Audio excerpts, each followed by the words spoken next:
আজকে 1 লিটার দুধ দিয়ে ছানার মিষ্টি তৈরি করব।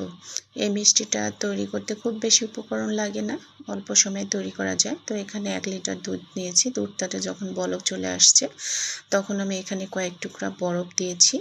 এরপর 1 টেবিল চামচ ভিনেগারের সাথে 1 টেবিল চামচ পানি মিশিয়ে দিয়ে দিলাম ছানাটা তৈরি করার জন্য। তো ছানাটা তৈরি হয়েছে। এখন আমি একটা পাতলা কাপড় নিয়েছি, স্ট্রেনারের উপরে ঢেলে দিচ্ছি। এখন ঠান্ডা পানি দিয়ে ছানাটা ধুয়ে নিব।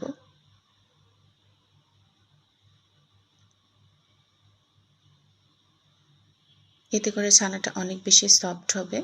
তো ভালোভাবে পানিটা ঝরিয়ে এটা রেখে দিব।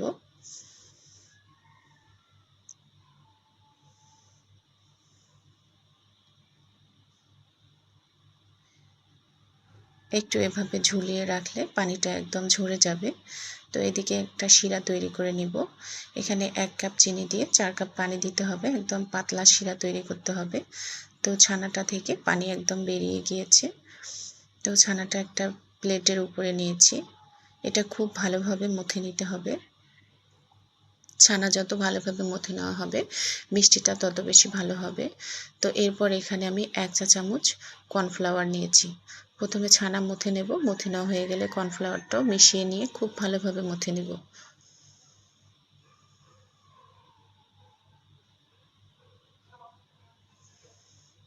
এভাবে হাত দিয়ে চেপে চেপে খুব স্মুথ করে ছানাটা তৈরি করে নিব।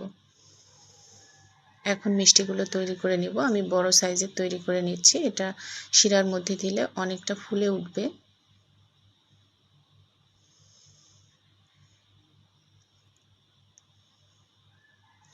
তো শিরাটাতে বলক চলে এসেছে। এখন আমি মিষ্টিগুলো দিয়ে দিচ্ছি। একটা এলাচ দিয়েছি, সুন্দর একটা ফ্লেভার আসবে। ঢাকনা দিয়ে প্রথমে 10 মিনিট এরকম জাল করে নিব। জাল করে নিলে মিষ্টিগুলো এরকম ফুলে উঠবে। তারপর আরও কিছুক্ষণ এভাবে জাল করে নিব।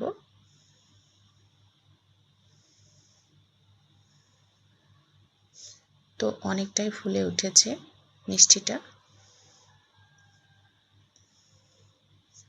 তো নামিয়ে ঠান্ডা করে নিয়েছি। একটা কেটে দেখাচ্ছি যে কতটা সফট হয়েছে।